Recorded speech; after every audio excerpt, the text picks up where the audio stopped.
Жол кыймылынын коопсуздугун камсыздоо башкы башкармалыгы тарабынан жүргүнчүлөрдү ташыган айдоочуларга профилактикалык иш-чара уюштурулду. Рейдтин жүрүшүндө транспорттук тартипти бекемдөө жана жол кырсыктарын азайтуу максатында түшүндүрүү иштери жүргүзүлүп, айрым айдоочуларга эскертүүлөр берилди. Ички иштер министрликтин тескемеси чыккан 22 декабрь негизинде. Бул тескеменин максаты жолдо жүрүүдө айдоочулардын жол эрежесин сактоо боюнча, анын ичинен жүргүнчүлөрдү ташуучу автоунаа жана айдоочулардын ичинде түшүндүрүү иштерин жүргүзүү, жол эрежесин сактоо жана жол кырсыктарын болтурбоо максаты болуп турат.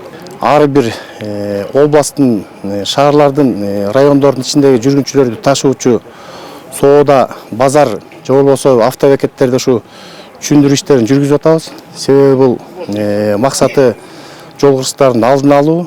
Айдоочуларга лицензиялык талаптарды так аткаруу жана автоунаалардын техникалык абалын өз убагында кароодон өткөрүп туруу тапшырмасы коюлду. Белгиленген ылдамдыкты сактоо менен жүргүнчүлөрдү түшүрүү жана чыгаруу, тиешелүү аялдамаларда гана жүргүзүү милдеттемелери коюлду.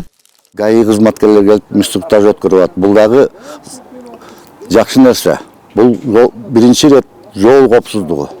Бишкек болобу, Каракол болобу, азыр студент балдар каникулга, окуучу балдар каникулга чыгып ар кайсы жерге майрамдаганы кетип жатышат.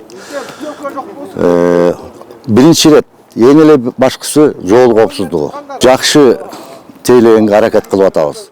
Айдоочулардын эмгектик жана эс алуу режиминин так сакталышы боюнча талаптар коюлуп, кырсыкты болтурбой жана алдын алуу аракеттери көрүлдү. Жүргүнчүлөрдүн коопсуздугу үчүн айдоочулар ашыкча каттамдарды жүргүзүүгө бөгөт коюлду. Муну менен катар жол кире акысын өз алдынча жогорулатууга жол берилбей тургандыгы белгиленди. Миргүл Жеңишева, Слабек Саманчиев, Мадина Байкирова, Балыкчы шаары.